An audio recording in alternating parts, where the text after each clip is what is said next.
যারা এসএসসি 27 দিবে তাদের জন্য আজকের আয়োজন। আমরা 2026 সালের ঢাকা বোর্ডে আসা একটা প্রশ্ন বিশ্লেষণ করব। এখান থেকে দেখবো আমরা কিভাবে 8টা 9টা টপিক আমাদের টপিকগুলো আছে সেগুলো আমরা দেখতে পারবো। তাহলে আমরা প্রথমে শুরু করি। প্রথম মেসেজটা দেখেন, আমি এখানে প্রথমত শুধু মানে থিমটা দিয়ে দিচ্ছি, মেসেজটা দিয়ে দিচ্ছি। তারপরে এখানে আছে কোনটা পরীক্ষায় আসছিল, প্রশ্ন ছিল সেভাবে দেওয়া আছে। তারপর দেওয়া আছে হচ্ছে আপনার মূল প্রশ্নটা, এই যেটা হচ্ছে আমাদের মূল প্রশ্ন। এটা আমরা যাবো। তাহলে আমরা প্রথমে কি শিখবো, যে প্রপ মেসেজ থেকে আমরা একটা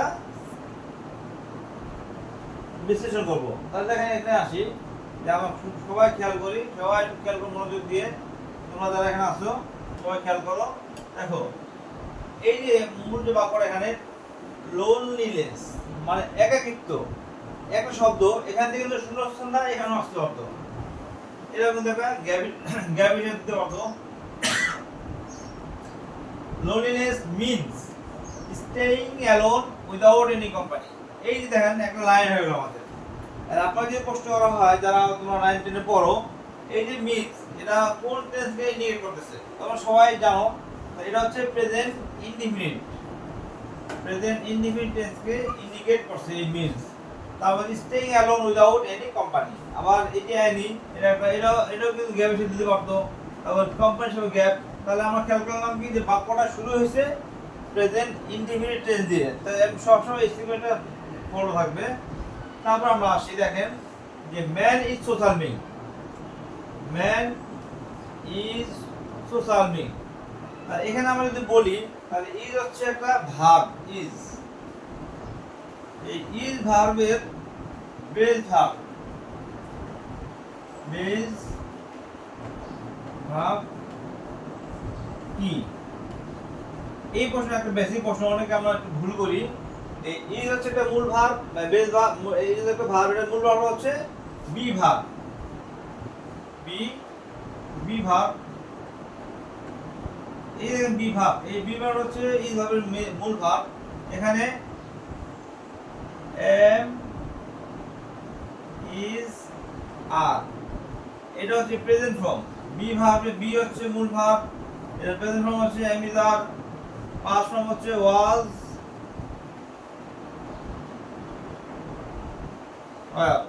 বুঝছো কি এটা?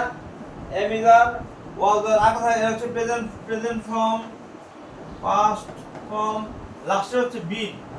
এই যে বিন, এটা হচ্ছে আপনার পাস্ট পার্টিসিপল।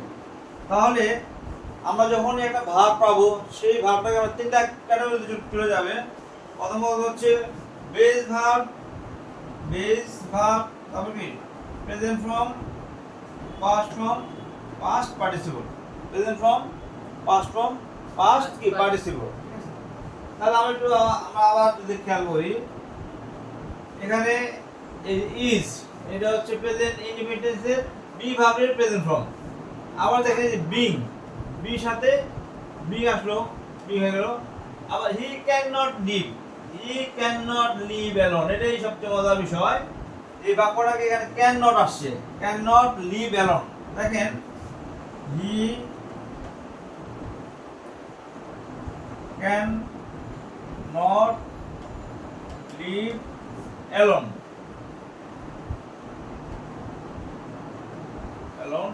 তাহলে এই যে ক্যান নট আসলো, আমরা সবাই জানি এই ক্যান নট হচ্ছে মোডাল অক্সিলারি ভার্ব। কি ভার্ব? Modal auxiliary. এই ক্যানের জায়গায় আমরা আরো কি কি বসাতে পারি? ক্যানের জায়গায় আমরা আরো কোন কোন ওয়ার্ড বসানো যায়, কিন্তু বাক্যের দিকে খেয়াল রেখে থাকেন। এখানে আমরা এই ক্যান কুড বসাতে পারতাম, কুড, মে, মাইট, তারপর কি শ্যাল, শুড, উইল, উড, তারপর হচ্ছে কি use to, ought to, be going to. তারপর হচ্ছে আমাদের নিড, ডেয়ার, এই যেগুলো আছে। তাহলে হি ক্যান নট লিভ অ্যালোন যদি বলা হয় he will not live alone. এইভাবে প্রত্যেকটা এই যে শুধু ক্যান দিয়ে আমি আমাদের ক্যানটাকে মুছে দিই,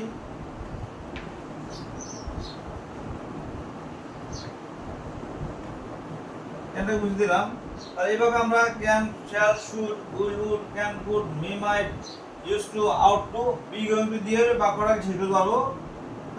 তখন এখানে আমরা এই বাক্যটা বুঝতে পারবো। তারপরে দেখেন এখন আমরা যদি একটু খেয়াল করি যে হি can not live at the he wants the company. দেখেন এই যে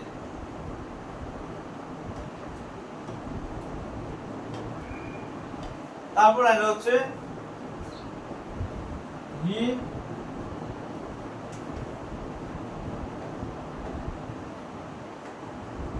এই যে হি ওয়ান্টস দ্য কোম্পানি। এখানে গ্যাপটা কিন্তু এই যে ওয়ান্টের জায়গায় দেওয়া যেতে পারতো অথবা কি দ্য কোম্পানি, এটাকে এখানেও অফ দ্য আদার্স, ঠিক আছে, specially of his friends and relatives. সে সব সময় চায়, সঙ্গ চায়, কার চায়, কি চায়, সঙ্গ চায়, কার সঙ্গ, আদার, অন্যদের, অন্য তার যে বন্ধু বান্ধব আত্মীয় স্বজন আছে তাদের সঙ্গ চায় সে। তাহলে হি ওয়ান্টস, আপনাকে যদি প্রশ্ন করা হি ওয়ান্টস দ্য কোম্পানি,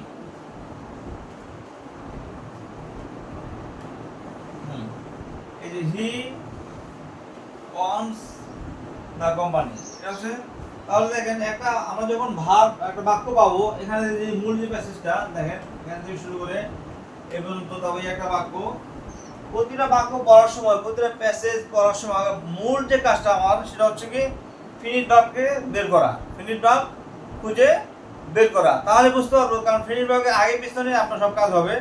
এখানে দেখেন হি ওয়ান্টস দ্য কোম্পানি, এই একটা বাক্য, এখানে আপনি যত লাখ লাখ ভার্ব বসান, সাবজেক্ট যদি এটা থাকে এবং প্রেজেন্ট ইনডিফিনিট টেন্স হয়, তার সবসময় এখানে এস বা ইয়েস হবে। তাহলে হি ওয়ান্টস দ্য কোম্পানি। আমরা আরেকটা বিষয় খেয়াল রাখবো, সেটা হচ্ছে যে এই একটা বাক্য, এটা হচ্ছে এক নম্বর, এটা কিন্তু আরো 2, 3, 4টা বাক্য হবে। কটা বাক্য হবে? আরো 4টা। খেয়াল করুন কিভাবে হবে। একটা হচ্ছে হি ওয়ান্টস দ্য কোম্পানি, এটা গেল। 2 নম্বর হচ্ছে প্রশ্নবোধক অথবা নাবোধক, হি ডাজ নট ওয়ান্ট, সে চায় না, he does not want the company, এটা 2 নম্বর। তার মানে একটা বাক্য he wants the company, he does not want the company. এবার হচ্ছে প্রশ্নবোধক, এই যে does he want the company, সঙ্গে চায়। 4 নম্বর হচ্ছে প্রশ্নবোধক এবং কি নাবোধক, negative interrogative. Negative does he not want, এবার চলে আসলো। এবার প্রত্যেকটা বাক্যকে এখানে যে কটা আমরা বাক্য পাবো প্রত্যেকটা আমরা 4টা ফরম্যাটে নিয়ে যেতে হবে। এভাবে আমরা প্রত্যেকটা বাক্য মানে প্রেজেন্ট ইনডিফিনিট এটাকে 4টা হবে, তাহলে টোটাল তো হবে 12টা টেন্সের 4 × 12, এটা হচ্ছে আমাদের। তারপর 38টা বাক্য হবে। এখানে স্ট্রাকচার মুখস্থ করার কোনো দরকার নেই, আমার ব্রেনে আনতে হবে ম্যাজিক, যেটা হচ্ছে বুঝে বুঝে আমি এখানে দাঁড়িয়ে টোটাল 48 × 48, 48 এর ডাবল হচ্ছে 96। এই 96টা বাক্য আমি এখানে দাঁড়িয়ে দাঁড়িয়ে বলতে পারবো। এই 96 বাক্য ধরন, তারপরে এগুলা কোনটা পর কোনটা আস্তে আস্তে সিকোয়েন্সটা আমি লক্ষ্য রাখতে হবে।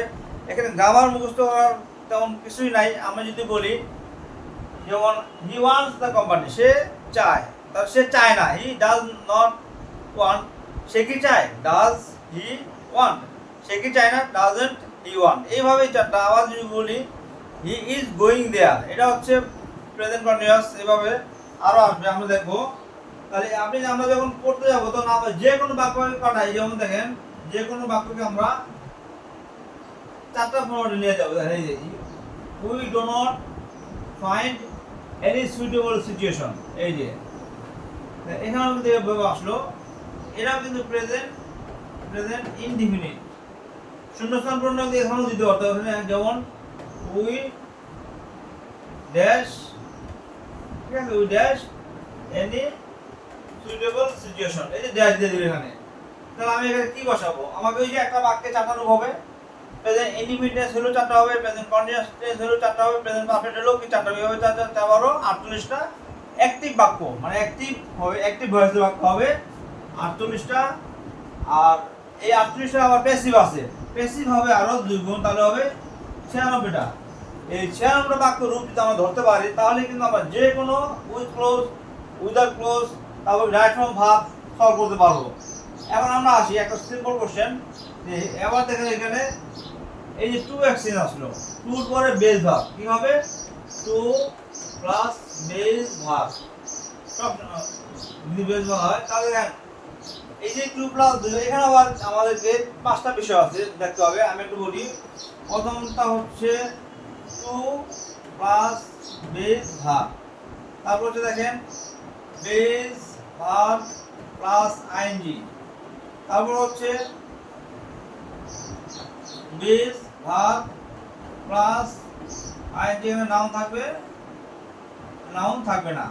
3 নাম্বার ভার্বের পাস্ট পার্টিসিপল। 5 নাম্বার হচ্ছে হ্যাভিং প্লাস হ্যাভিং থাকবে প্লাস ভার্বের পাস্ট পার্টিসিপল। এখন আপনারা আমাদের এই ভিডিওটা দেখছেন, আমি আপনাদের একটা রিকোয়েস্ট করব যে এই প্যাসেজ থেকে, আমাদের যে প্যাসেজটা আমাদের ঢাকা বোর্ডে 26 সালে একদম হট একটা টপিক, যেটা 26 সালে এসেছে, আপনারা এই টপিকটা এখান থেকে আপনি একটু কষ্ট করে পড়বেন। এই যে আমি এখান থেকে এই প্যাসেজটা আপনি পড়বেন পুরোটা। পড়ার পর আমাদের মূল যে কাজটা হবে সেটা হচ্ছে এখান থেকে ফিনিট ভার্বগুলো বের করা। ফিনিট ভার্ব, এই ফিনিট ভার্বকে কেন্দ্র করে আমাদের পুরো বাক্যটা কি আপ ডাউন করে।